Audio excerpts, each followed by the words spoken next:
just go through those 50. 1. Fact, the very first invitation in 1890 sent to the residents of the Hull House neighborhood was written in Italian.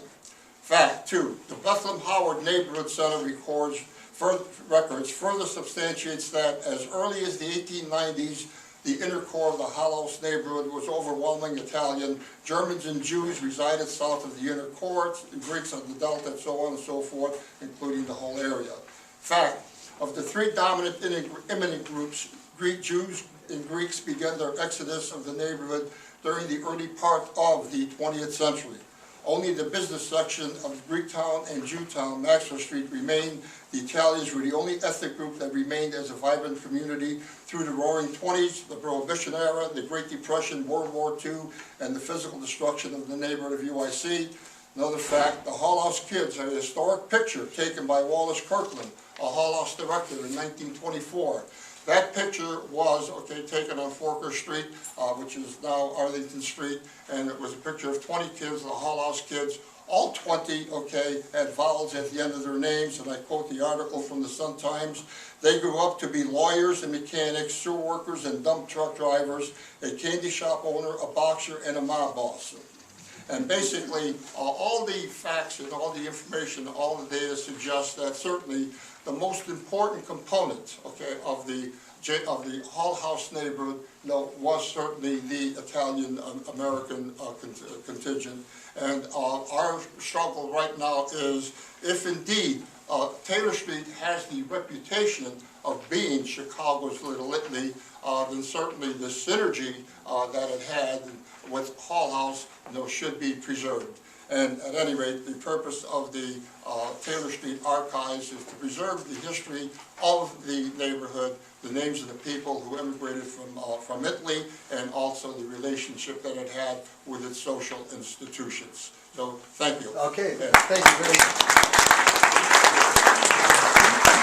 Again, history depends on focus, and history is everything, so it all depends on point of view. And if you take it all from the point of view of Jane Addams and the people who lived at Hull House, the professionals, middle class people, you get one picture. If you take it from the archives, from the testimony of the people who lived it, then it's a slightly different focus, slightly or maybe very different story. But we can say for the University of Illinois that they do have in the Italian American collection more than 100 oral histories that we did in the Italians in Chicago project. Probably maybe a dozen of them are from the near West Side area. So there is some testimony there, even if it's not in the Hull House archives. Okay, we're going to do things kind of roughly chronological, and as I think of it, I'm going back to the 1890s and Joe Rosa's favorite topic, and that is the establishment of the Feast of Our Lady of Mount Carmel. Joe, your 5 minutes start now.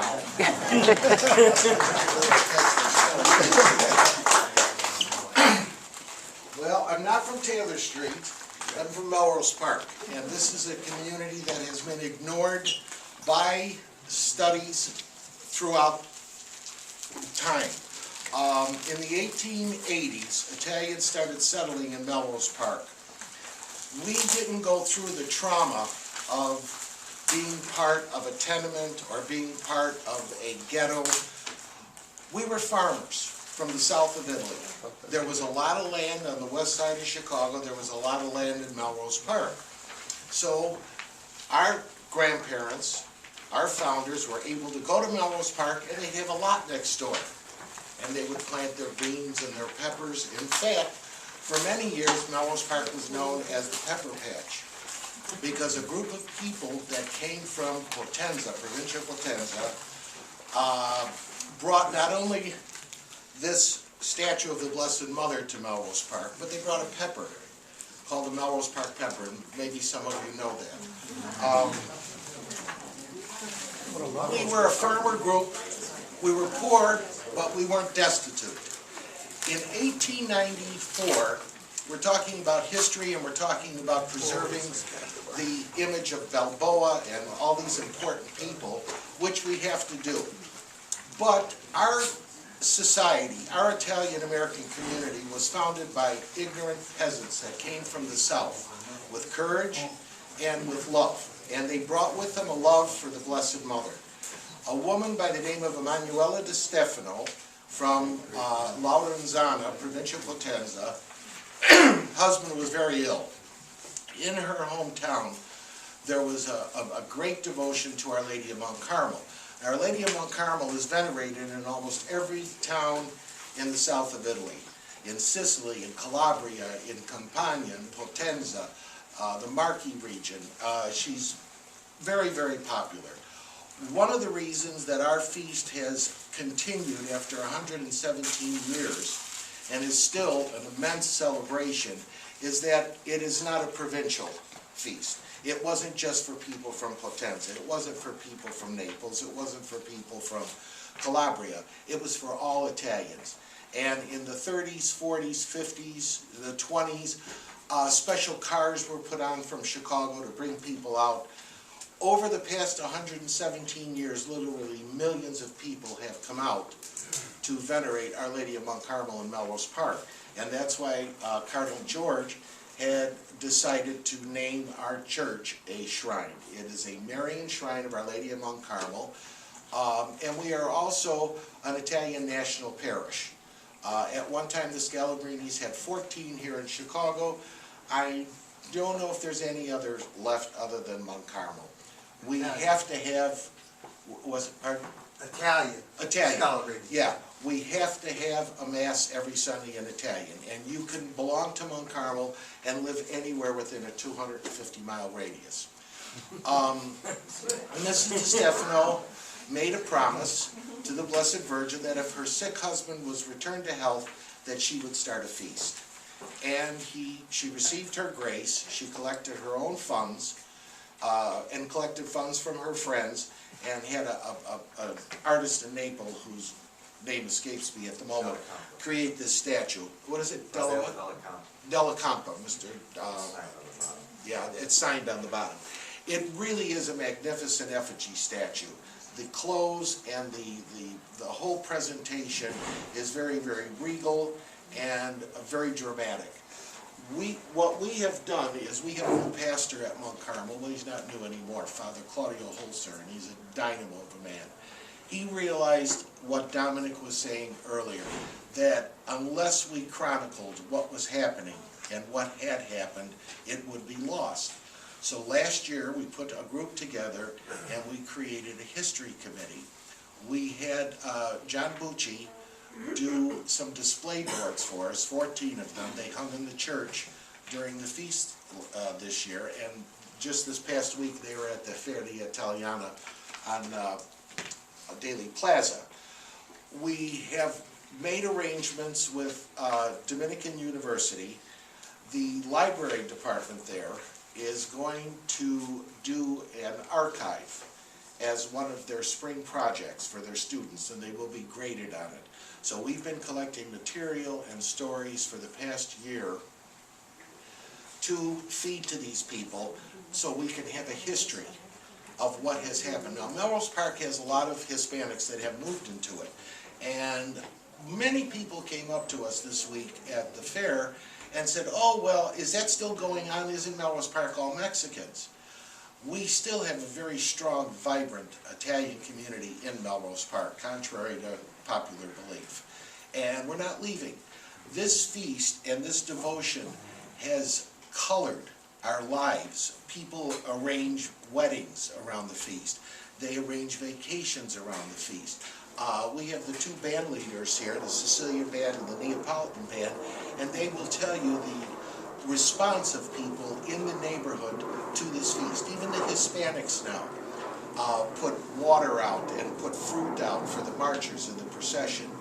It is one of the largest feasts in the country, and it has there have been many, many miracles that have happened there that we just don't chronicle, but we're starting to. And some of them are spiritual, some of them are physical. it's a way that we have maintained our Italian culture. And with this maintenance of this festival has come all the other things, the language, the music, the food, the feeling of family. It's unusual. We're still in the same neighborhood. That statue's been carried through the same streets for past 117 years. So I would like to invite you all to come and experience this with us in July. We're now a shrine, and one more thing. 2 years ago, we collected 15 pounds of gold in 9 nights during the novena, and we had new crowns made for the Madonna. We brought them to Rome, the Pope blessed them, and returned them to us with the benediction of a papal blessing. And so she is the 4th statue in this country, in this hemisphere. One of the other ones is Our Lady of Guadalupe in Mexico that has received a papal incarnation. So even the Pope has realized how important this devotion is. And it's important to us as Italians. Thank you.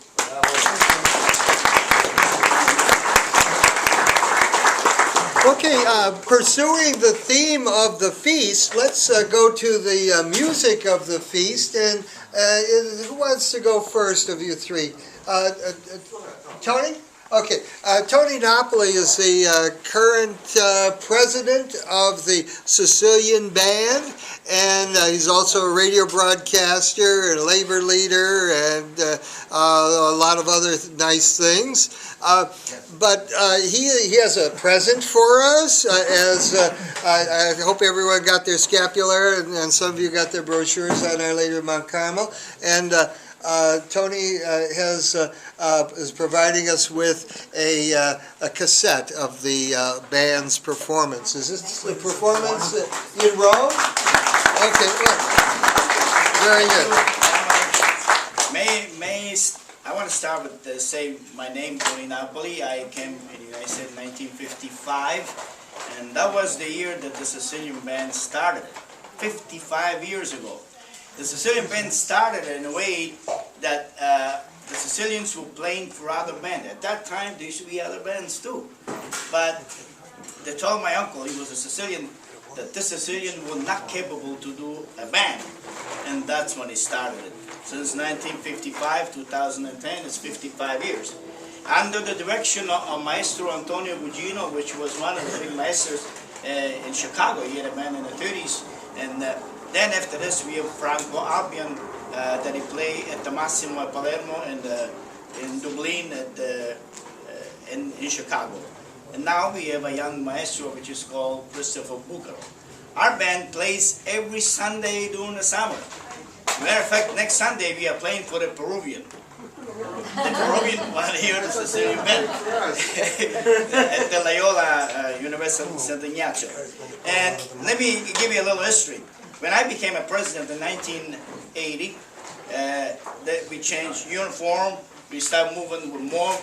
Now we have 54 musicians in the band. When I became a president, we decided to make it bigger. And we went to Italy in 1986. We went to play for the Pope in Rome, Pope Paul II. We were on Radio Vaticano for 2 hours, and the Pope was very happy with the Sicilian band. From there we went to Sicily, and we have some books here. When we went to Agrigento, we played in Agrigento. And this is a picture from Agrigento with the band. But we returned to Italy in 1990. The band plays in Milwaukee, Wisconsin every year. We played in Florida for Festa Italia. They only did it once in Florida. It cost a lot of money. And anyway, as a president, I would say in summertime we would like to have more Sundays so we could play more. But we don't have that many Sundays.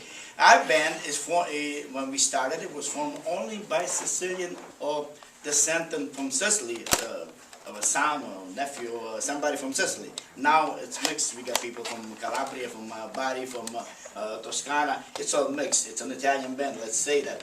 But it's very hard to keep the young people to stay in the band. When we see a feast is not a feast unless the band is there.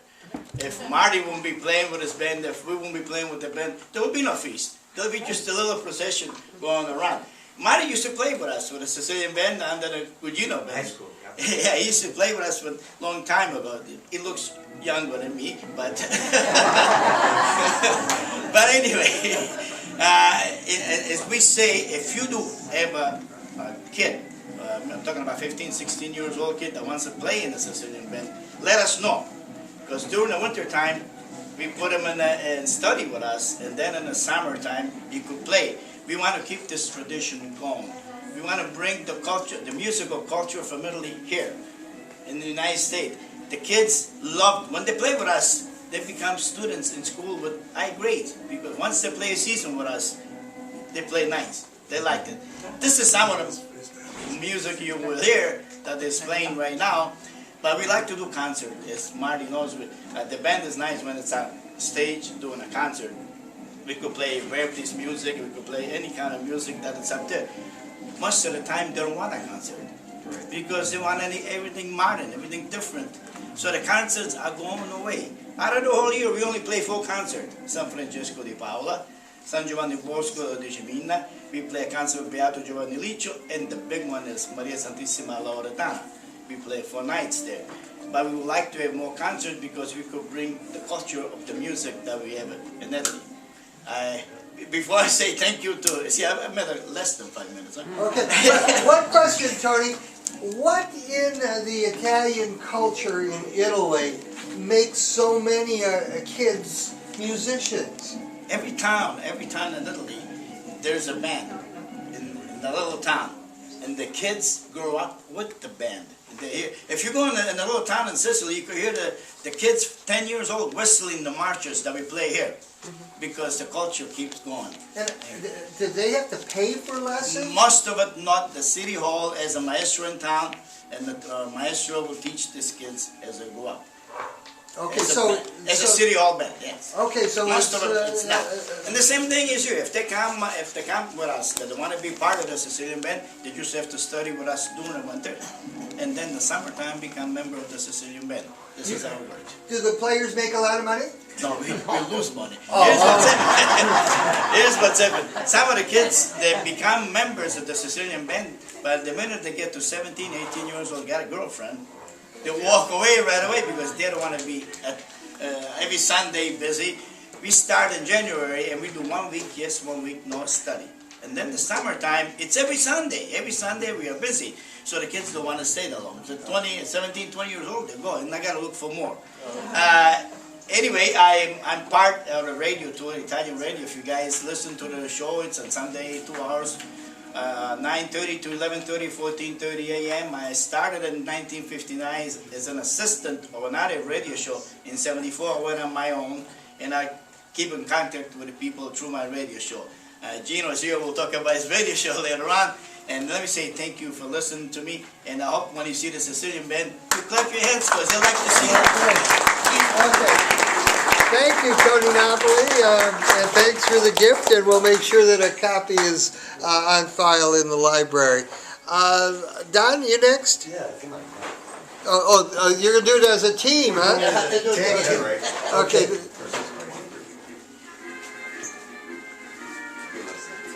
My name is Don Fiore, and this is Maestro Martino Caliendo, Banda Napolitana.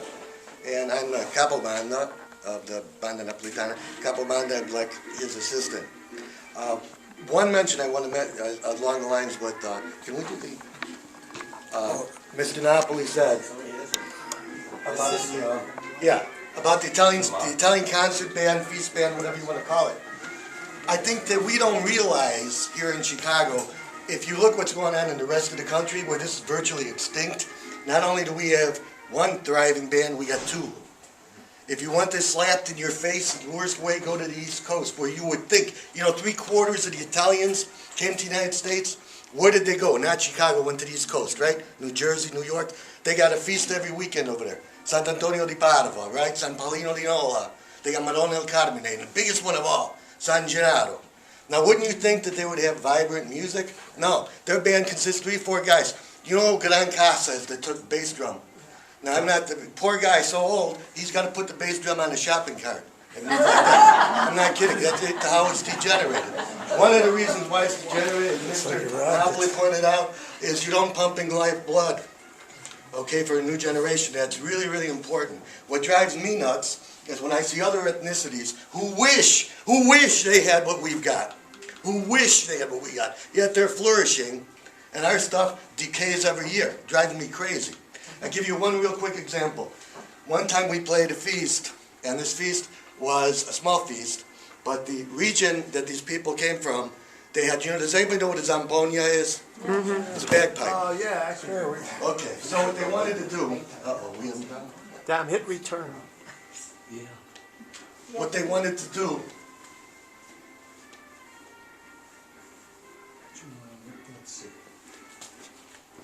Keep talking, keep talking. they wanted to recreate, this one here, it really pains me to tell the story with Lionel Batari sitting here. You know Lionel, he plays zamponia. Does everybody know that? Mm-hmm. He's like Lionel. You do? Yeah.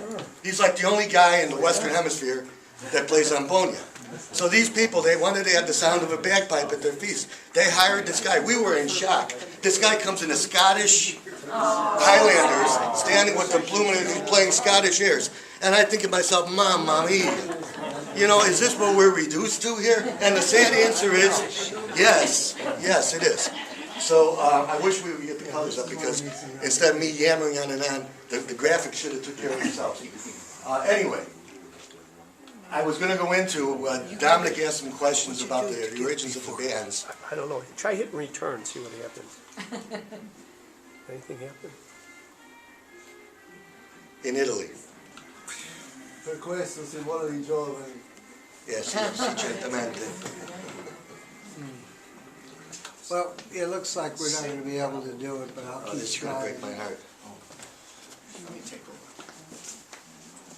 Back in the 19th century, when bands started to become popular, as Mr. Napoli correctly pointed out, in Italy, what they were originally called were philharmonic societies. Every little town had one. And these bands just didn't play feasts, which was an integral part. It's a very southern Italian phenomenon. They also introduced opera to the small villages, which is why you could go in even a remote village in the Abruzzi or in Puglia, and people back then still knew Verdi and Puccini. Well, there was no theaters, and if there was, they probably couldn't afford to go. How were they introduced to this music? Well, through concerts by the band. And no sooner would a new opera be released that the scores would be distributed to the band leaders and that people would become familiar with the music. Around the turn of the century, or in the 1880s, when Italians started to migrate here, what we had was a lot of musicians come over too. Just like we had shoemakers, we had tradesmen and farmers, we had musicians with satchels full of music, and almost immediately... DVD computer. Try DVD computer. DVD computer? The second one from the top. Up, two down. Up, two.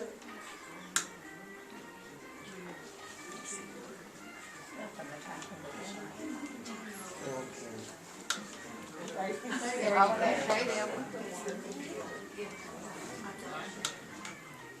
No signal. Also, maybe we have to do functions for Yes, we are.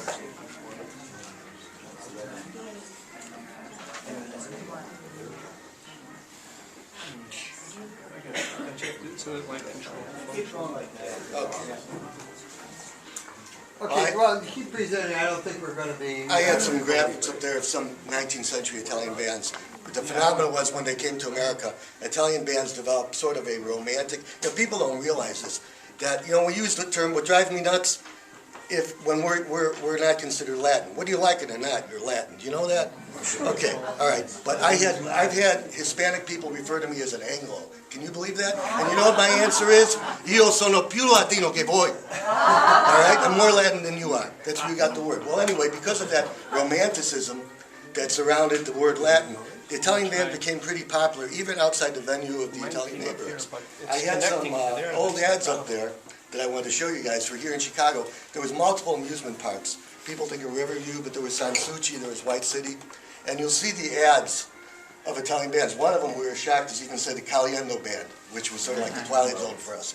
But one of the big bands that was popular back then was the Quaglia Band. It was founded by Maestro Luigi Quaglia. It was the band my father played in when he first came here in 1920. And Qualia was like the premier Italian band playing funerals, regardless of the ethnicity. You almost get something? That's Bobby's problem. Oh, we do have a young guy. Fix that. He's into business now. Yeah, let him know.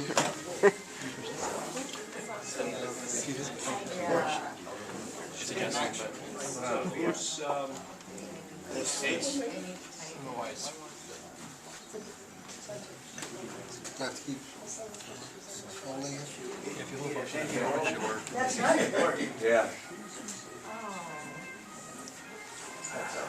Okay, well, look, just keep going, I'll try and fix this.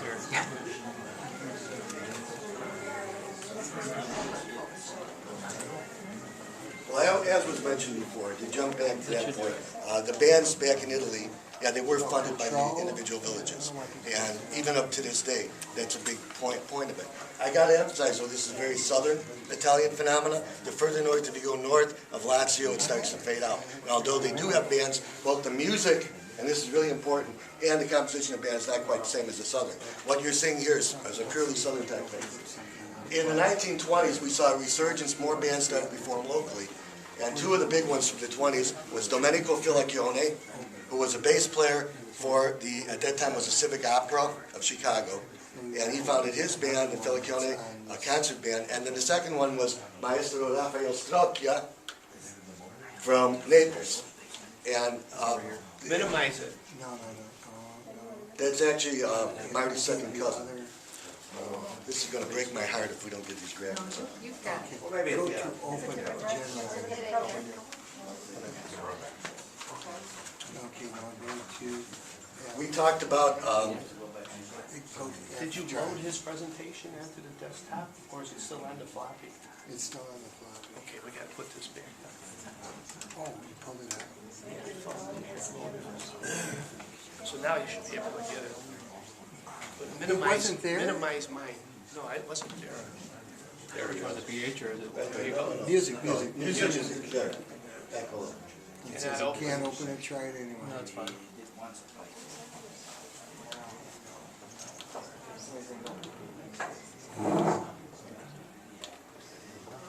I don't know why I can't open it. You can open the other one. Well, all right. We can try and play this in the computer. Oh, wait, what? Okay, Those are everything. huh? No, it's not going to be, Okay, well, yeah, whatever. That's not everything. okay, I apologize. I thought it had been tested beforehand. Okay, well, Marty, you want to say a few words? Nothing big, I just want to mention one important thing, that a couple of years ago, Donnie was designated Cavaliere from the Italian government.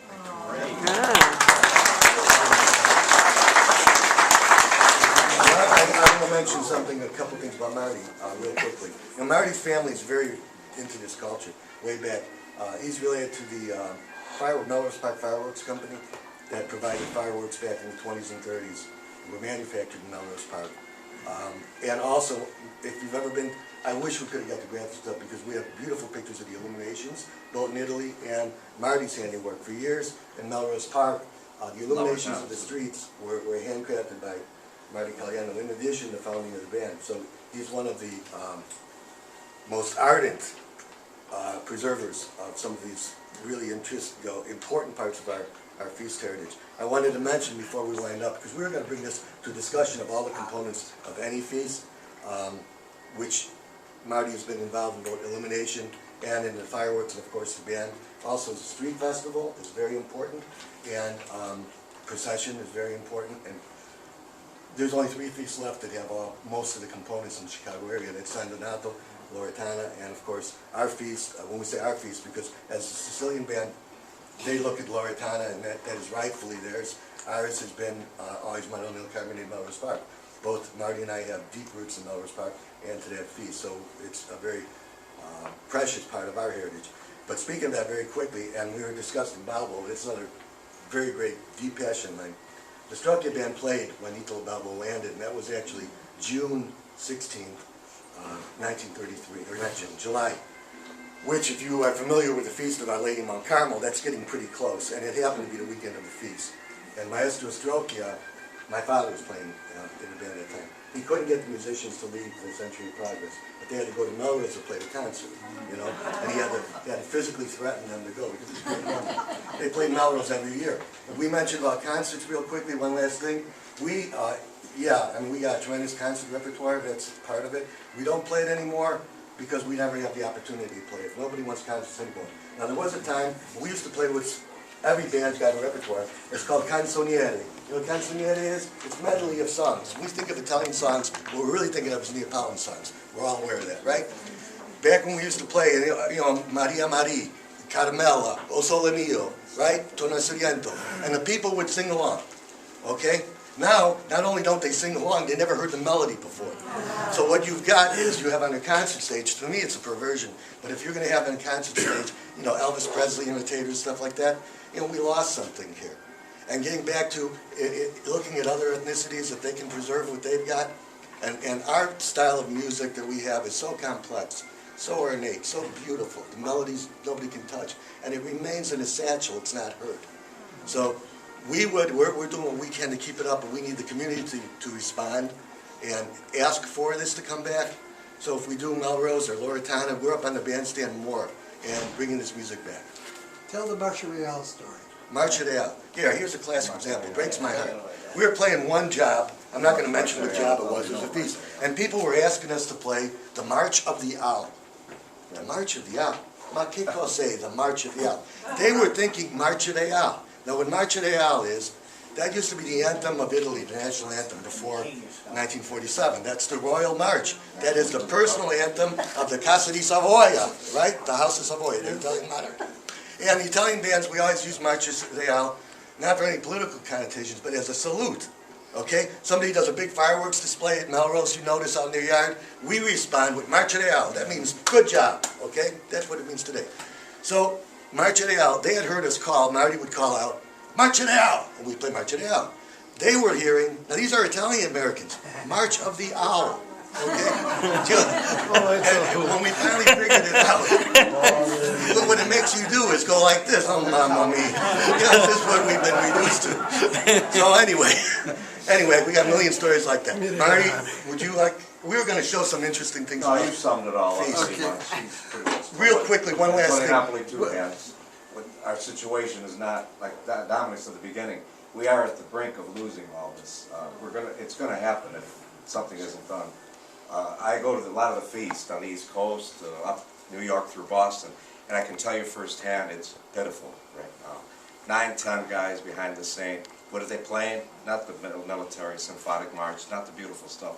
They're playing Hello Dolly, theme from The Godfather. I'm telling you, and that's San Gennaro, our patron saint on Mulberry Street. The concerts are history there. They don't do it at all. Even us here in Chicago, we have none anymore. Or at least the Siciliano band, they do a few, thank God. But that's a whole thing in itself. It's too bad. But it's going to happen if we're not careful. We're trying to get more musicians, us too. So, you know. Yeah, it's the same story. That's all I said. Well, yeah, does anybody have any comments, questions, anything like that? No? So, all of you patrons of the art out there, the next time you have the opportunity, sponsor a concert. Yes? I wanted to ask the musicians, did you know Father de la Pena, who used to have Italian mandolins? He was a Dominican from the Priory. Is anyone playing that mandolin music anymore? Oh, I don't know. I don't believe so.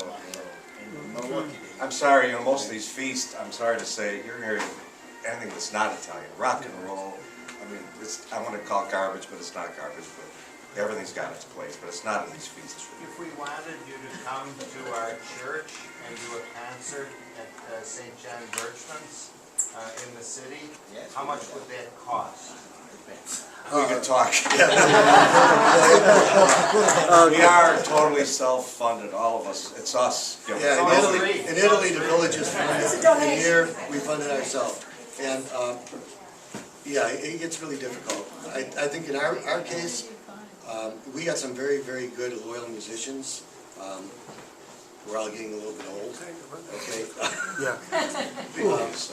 Yeah, well, You and everybody Okay. else. No, it's, yeah, well, That music from The Godfather when No, he that got doesn't- married in Sicily, that was authentic, wasn't it? no, you know what?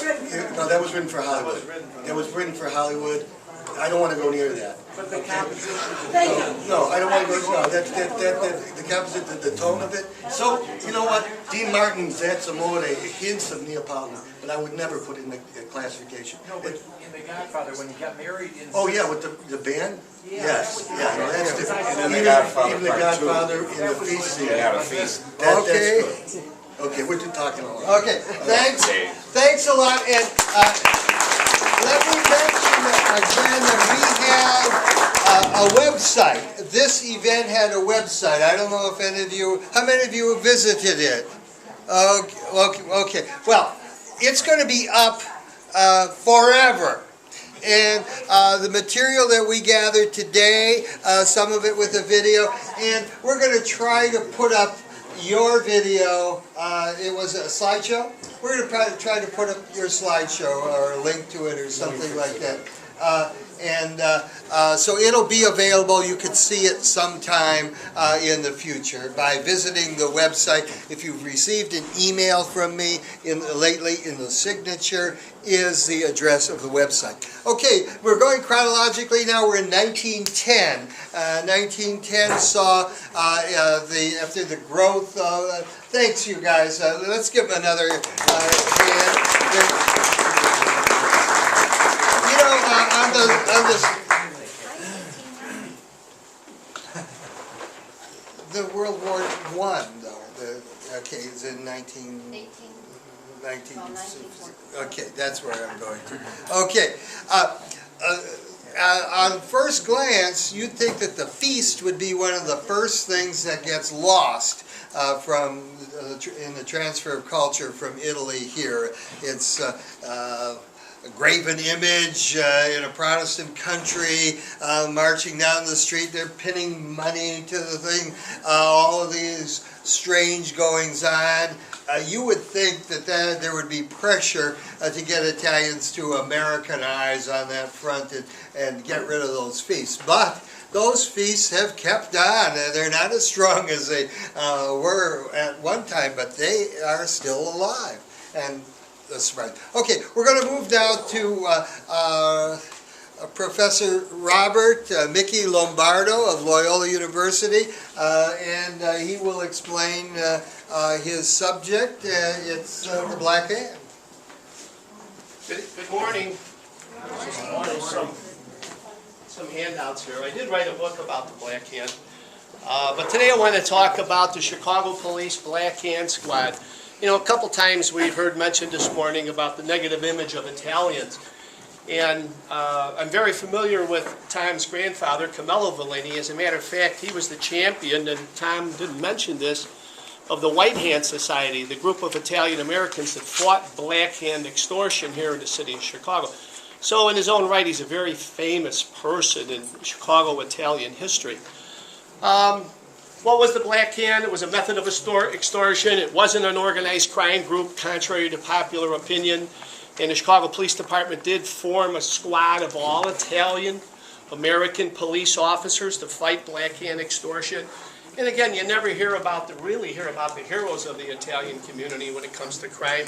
You only hear about the bad guys, so to speak. What was Black Hand extortion? You know, 1900, it typically occurred between 1900 and 1912 in the city of Chicago. And most of the crimes, or a large percentage of the crimes, occurred in one neighborhood, Little Sicily, where Cabrini Green was. Now it's called Old Town something over there on the near north side, but that was the Sicilian community. These are just some pictures of, that was a family that was a victim of extortion. That was a young boy that was kidnapped by Black Hand criminals. And you'd get a letter in the mail with a picture of a Black Hand, and the letter would say, bring $300 to the corner at midnight and put it under a crack in the sidewalk, or else something would happen to you. And again, the Chicago Police Department organized a squad of Italian policemen, and they were Gabriel Longobardi, Julius Bernacci, Paul Riccio, George Di Mar, Michael DeVito, Philip Peroni, and Anthony Gentile. And these guys were pretty brave guys and quite heroic police officers at that time in history. We already talked about this. There's Little Sicily, the neighborhood, North Division Street to North Avenue, Sedgwick to the river. And of course, the neighborhood was torn down around 1950 to build public housing. My grandfather was from that area. Here's a picture of one of the streets in the neighborhood at that time. And it's interesting, they called the neighborhood Little Hell. The newspapers called it Little Hell. And if you read books today about Chicago, they'll say it was called Little Hell because of all the black hand crime. But if you do research, you'll find out that the neighborhood was called Little Hell even before it was an Italian neighborhood. So it's kind of an example of the way narratives develop about things within society that may not necessarily be true. And that's what's there today, Cabrini Green. Well, that's what's there today. That's what was there. Public housing replaced the Italian community. And it was no improvement. If anybody's been around there lately, you can see that building. Oaken Milton at the time, now it's Oaken Cleveland, right where the little Chicago police substation is, was called Death Corner, allegedly because of all the black hand murders that occurred there. But when you do the research I did for my book, you'll find out that if you read books about organized crime, they talk about the fact that the shotgun man killed 33 people. I can only verify 2 murders. So again, it's an example of how stories grow. Another interesting point that has nothing to do with this, I'm working on another book about organized crime in Chicago, and according to the Chicago Tribune, an article published in 1933, only 41% of Al Capone's gangsters were Italian. Less than half were Italian. You think anybody believes that? No. No. And that's a picture of Death Corner at that time in history. There were some bombings that occurred to enforce black hand demands. Black hand extortion was not limited to the Italian community, contrary to popular opinion. Probably about 75% of the extortions were done by Italians against Italians, but not all. There were black hand letters written in Greek, there were black hand letters written in Polish, black hand letters written in Bohemian. So everybody adopted, each individual ethnic group adopted the black hand extortion method. It was a method of crime, not an organized crime group. It had nothing to do with the mafia. For example, here's this young man here killed his own father, and then he sat down and wrote a black hand letter in order to throw the police off and blamed the whole crime on the black hand. So there was a lot of sensationalism. The White Hand Society, again, which was led by Camillo Vellini, was started to fight black hand crime. And when I say fight black hand crime, what the White Hand Society did, and it was made up of leading Italian-American business and community leaders. And what they did, you have to remember, a large number of the victims were Italian, in fact, and Sicilian, and did not speak English. So what the White Hand Society did is that they hired their own Italian-speaking attorneys to work with the police, to work with state's attorneys in prosecuting these cases, to work with people in the community. They provided money to protect people, to move people, to pay informants, to put people in protective custody. They also petitioned City Hall to hire more Italian-American policemen. You know, you compare what happened there to what goes on today. You know, I was a police officer in Chicago, and oh my God, if you don't have enough minority policemen in the inner city. We had quotas for blacks and Hispanics and affirmative action. None of this happened for the Italian community. They fought adding Italian policemen to the police department. Vellini had him and his group had a better luck dealing with people in Washington, dealing with people in Italy, support for his organization that he received from Chicago's very own mayor's office, from the City Hall. The White Hand Society also issued a report on black hand crime called Studies, Actions, and Results. This was published in 1908.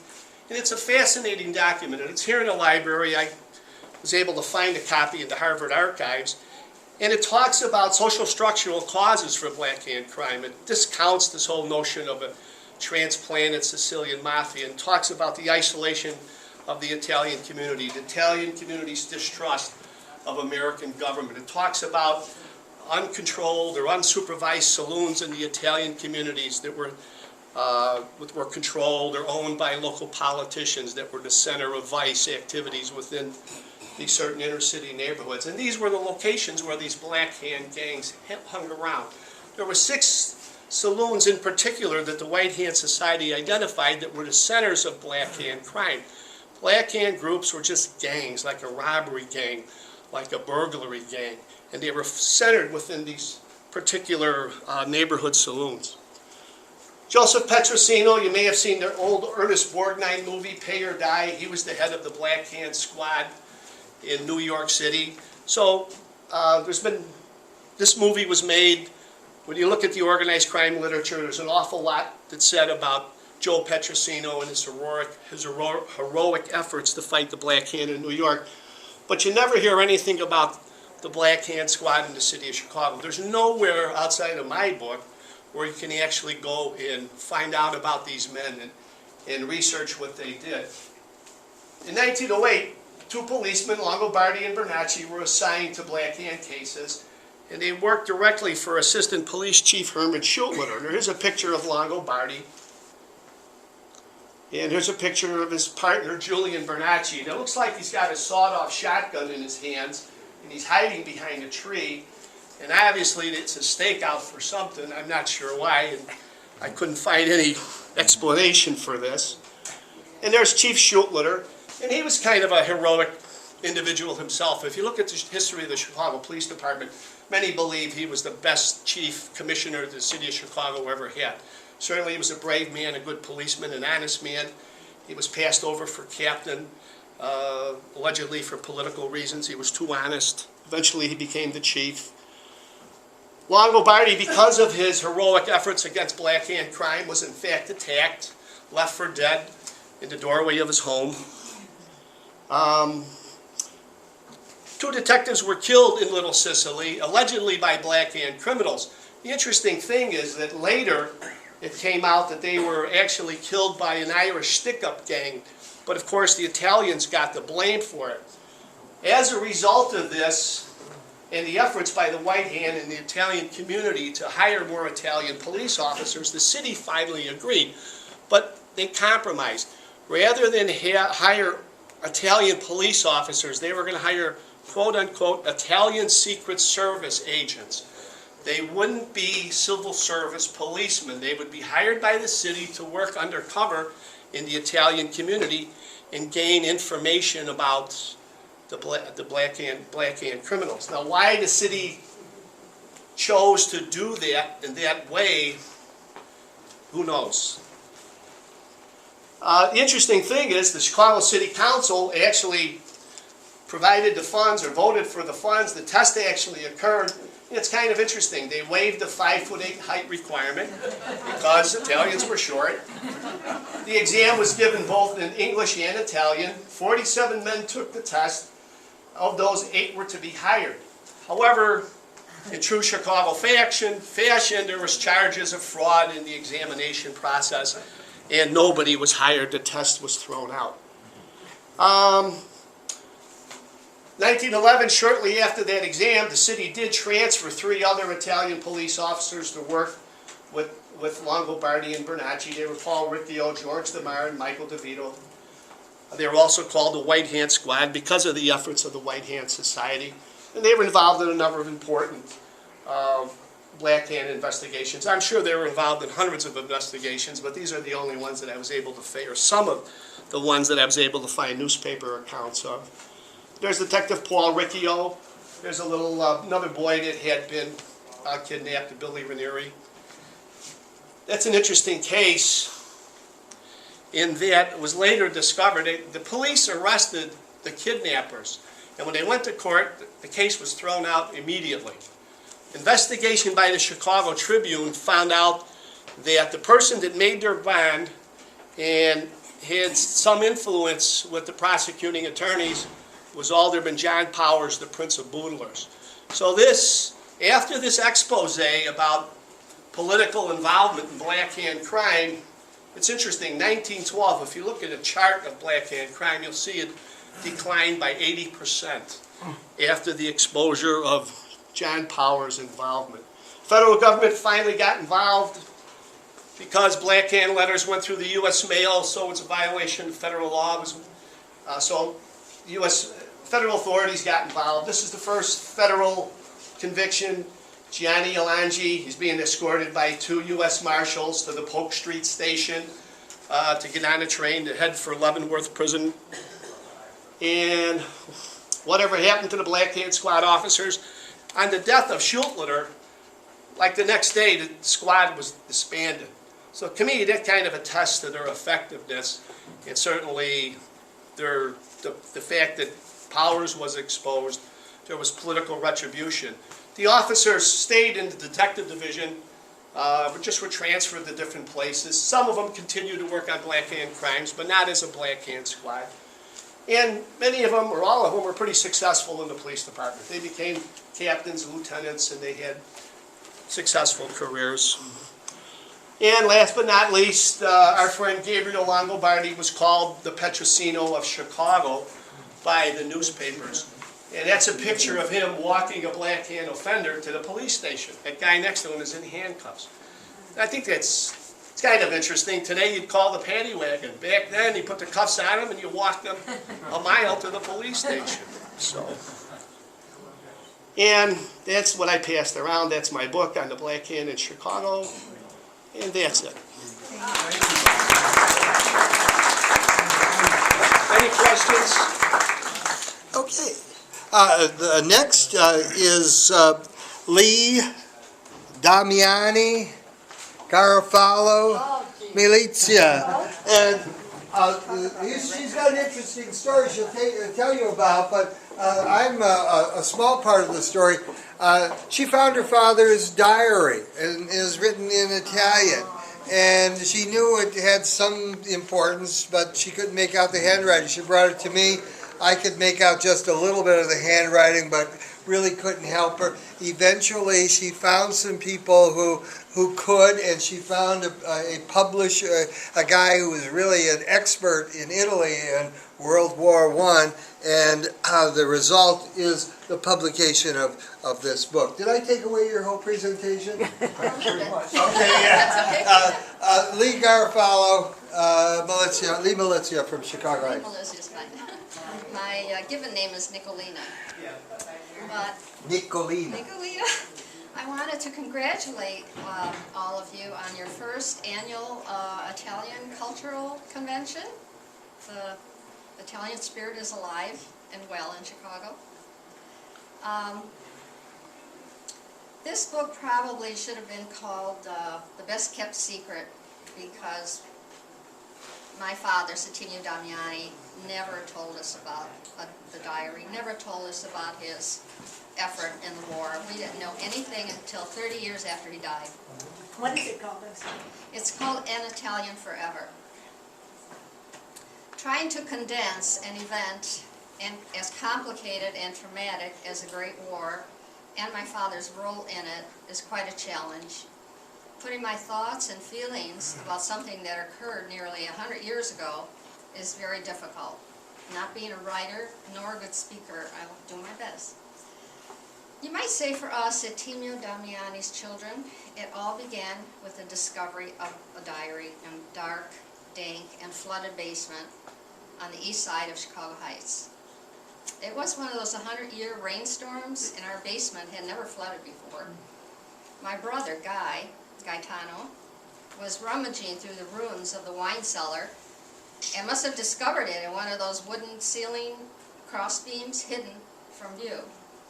It was a chaotic time with my stepmother carrying on about the water in the basement. And this was some years after my father's death. Guy didn't do anything about the discovery. He could not read nor translate it, even though he was a linguist and fluent in Italian. But eventually he told his older brother, Cesare, about it. It ended up in my care. And I put it in a drawer. I looked at it and thought, Daddy has a nice handwriting. So we were all too busy with our personal lives and our own struggles to give it any further thought. But then the importance of the diary evolved over many years.